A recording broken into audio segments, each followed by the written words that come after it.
We are here with Jayson Adams. Jayson is a qualified quantity surveyor. He's got 3 large-scale commercial projects under his belt.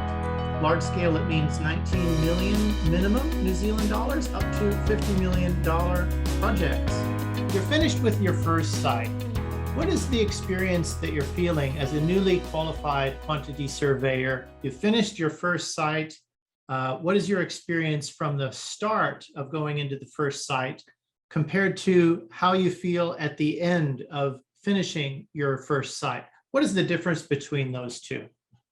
So what I can remember was when I came in my first week, I had a lot of questions. For me, the biggest difference was my first week, I had a lot of questions.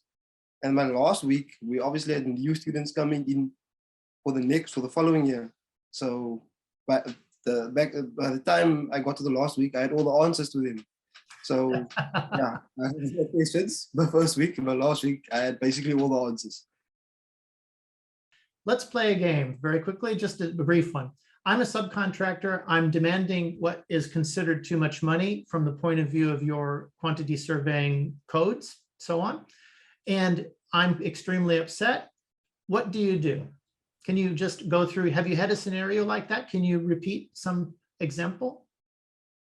You get upset subcontractors coming into your office saying, listen, that's what you want to pay me. It's way too little. I'm saying I deserve this, and it's obviously upset. So I'll first ask him to calm down. I'll even offer him, can I make you some coffee? Can we have a chat about this? If he doesn't want to, I'll ask him to come back the next day when he's a bit calm, because it's difficult to explain figures to someone that's angry or upset. They're not really interested in the figures. They're just interested in taking the anger out on you. And I get that. I fully get that. But I think as a subcontractor, you need to understand my reasoning as well, and setting up a meeting and explaining why I'm short certifying you is, how can I say, the key to managing this conflict. If my mood is still hot and I'm trying to push to settle it now, what would your answer be?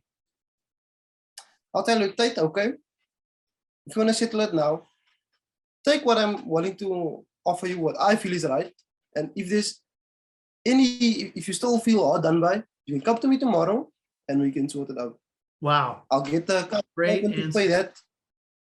I'll get the accounts department to pay whatever's due to you after we sorted it out. I'll get them to pay it into your account after a day or two. I'm not stealing your money. I just want to ensure that we're both on the right track and you're not overclaiming. So if there's money due to you, I will give it to you. I'm not taking your money. I will give it to you. But for now, let's just follow the right procedure. I'll pay you this for the time being, so you can pay your suppliers. There's still money due to you. I'll make sure you'll get your money in the next 2 or 3 days. That's experience talking, Jayson. I put you on the spot and you came out with that surprisingly accurate answer that I think only experience would drill that through so that you understood that to the level that you understand it. Yeah. Yeah, you found a good middle ground there. And it's almost hard to come back to that. I mean, what can he say now? He's already feeling better as well, the way you put it. Yeah.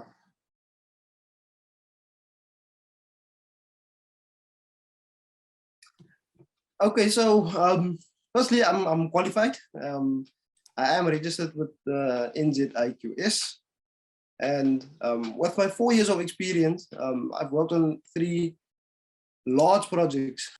Yeah, one of those, the first project was obviously the warehouse, which was worth 48 million New Zealand dollars, and that's where I started out as a QS.